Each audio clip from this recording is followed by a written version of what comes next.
सड़क पर railway crossing तो आपने भी कई बार देखी होंगी, जहां पर गाड़ियां ट्रेन गुजरने का वेट करती हैं। लेकिन न्यूजीलैंड में एक ऐसी रेलवे क्रॉसिंग भी है जहां पर गाड़ियों को नहीं बल्कि जहाज को वेट करना पड़ता है। ज़ेम टीवी की वीडियोस में एक बार फिर से खुशामदीद। नाजरीन, रेलवे सिस्टम आज से करीब 200 साल पहले इजाद हुआ था और क्योंकि उस दौर में ट्रांसपोर्ट का और कोई ऑप्शन मौजूद नहीं था, इसी वजह से ये टेक्नोलॉजी सारे मुल्क अपनाने लगे और धड़ाधड़ रेलवे ट्रैक बिछाने लगे। रेलवे ट्रैक को इंस्टॉल करते वक्त ये चीज बहुत इम्पोर्टेंट होती थी कि जिस जगह रेलवे ट्रैक बिछाया जा रहा है वो जगह बिल्कुल प्लेन हो ताकि ट्रेन वहां से बाआसानी गुजर सके। लेकिन कई ऐसी जगहें भी थीं जहां पर रेलवे ट्रैक बिछाना इतना आसान नहीं था। कहीं ऊंचे ऊंचे पहाड़ तो कहीं बहते दरिया।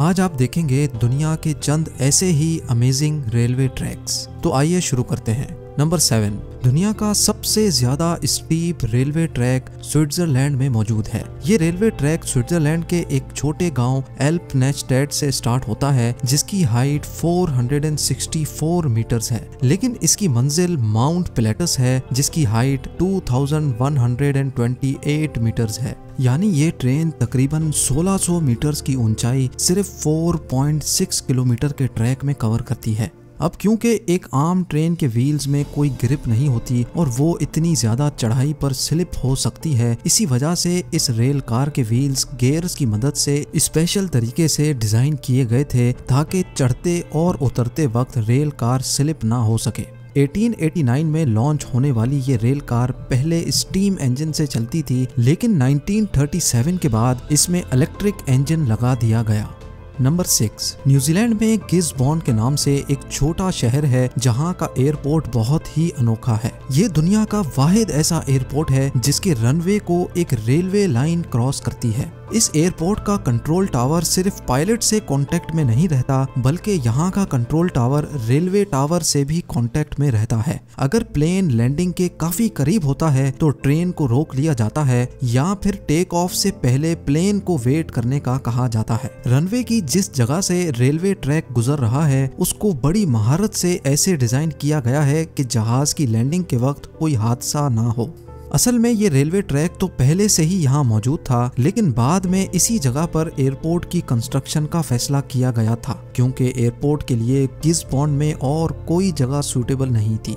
नंबर 5, स्विट्जरलैंड अपने खूबसूरत पहाड़ों और ग्रीनरी की वजह से काफी फेमस है। इन माउंटेन्स पे रेलवे ट्रैक बनाना वाकई एक बहुत बड़ा चैलेंज था। 5270 फीट की ऊंचाई पर मौजूद ज़र्मत नामी एक छोटा शहर है। यहाँ से लेकर all the way Saint Moritz तक ये खूबसूरत रेलवे ट्रैक पूरे 291 किलोमीटर लंबा है। यहाँ पर एक वक्त में सिर्फ एक ही ट्रेन चल सकती है जिसको ग्लेशियर एक्सप्रेस कहा जाता है। पहाड़ों और स्नोफॉल की वजह से यहाँ ट्रेन बहुत स्लो चलती है और ये पूरा सफर 8 घंटों में मुकम्मल होता है। इसी वजह से ग्लेशियर एक्सप्रेस दुनिया की सबसे स्लो चलने वाली ट्रेन भी कहलाती है। इस पूरी जर्नी में ट्रेन पहाड़ों के अंदर बने 91 टनल्स में से गुजरती है। यहाँ का एक टनल फुरका टनल कहलाता है जो 16 किलोमीटर लंबा टनल है और इसी सफर के दौरान ट्रेन एक ऐसे ब्रिज से भी गुजरती है जो 450 फीट ऊंचाई पर बना हुआ है। नंबर 4, स्विट्जरलैंड में ही एक पॉइंट ऐसा भी है जहाँ पर ट्रेन को फ्लैट जमीन से एक पहाड़ी पर चढ़ना होता है क्योंकि ट्रेन इंजन इतने ज्यादा पावरफुल नहीं होते कि वो इतनी ज्यादा चढ़ाई पार कर सकें।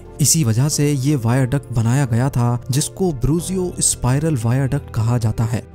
1903 में लॉन्च किए जाने वाले इस स्पाइरल ब्रिज का मकसद था कि ट्रैक की हाइट को आहिस्ता आहिस्ता बढ़ाया जाए। इस स्पाइरल ट्रैक की मदद से ट्रेन्स 20 मीटर की ऊंचाई को बहुत ही कम डिस्टेंस में पार कर लेती हैं और इस तरह का स्पाइरल ट्रैक पूरी दुनिया में कहीं नहीं है। नंबर 3, जहां दूसरी कंट्रीज में ट्रेन ट्रैक के ऊपर चलती हैं, जापान में एक ऐसा रेल नेटवर्क भी है जहां पर ट्रेन्स ट्रैक के नीचे चलती हैं। ये अपनी तर्ज का पहला रेलवे सिस्टम था जो जापान में लॉन्च किया गया। 1970 में लॉन्च होने वाला ये ट्रैक 2 एरियाज को आपस में मिलाता है जिसको शोनन मोनोरेल नेटवर्क कहा जाता है। इस ट्रैक की लंबाई सिर्फ 6.5 किलोमीटर है और ये ट्रेन टोटल 7 स्टॉप्स पे रुकने के बावजूद भी मुसाफिरों को स्टार्टिंग पॉइंट से एंडिंग तक सिर्फ 14 मिनटों में पहुंचा देती है। नंबर 2, 415 किलोमीटर लंबा ये रेलवे ट्रैक थाईलैंड के शहर बैनपोंग से स्टार्ट होता है और बर्मा के शहर थैन बियू ज़यात पे खत्म होता है। वैसे तो ऑफिशियली इसका नाम बर्मा रेलवे है, लेकिन असल में ये डेथ रेलवे के नाम से मशहूर है।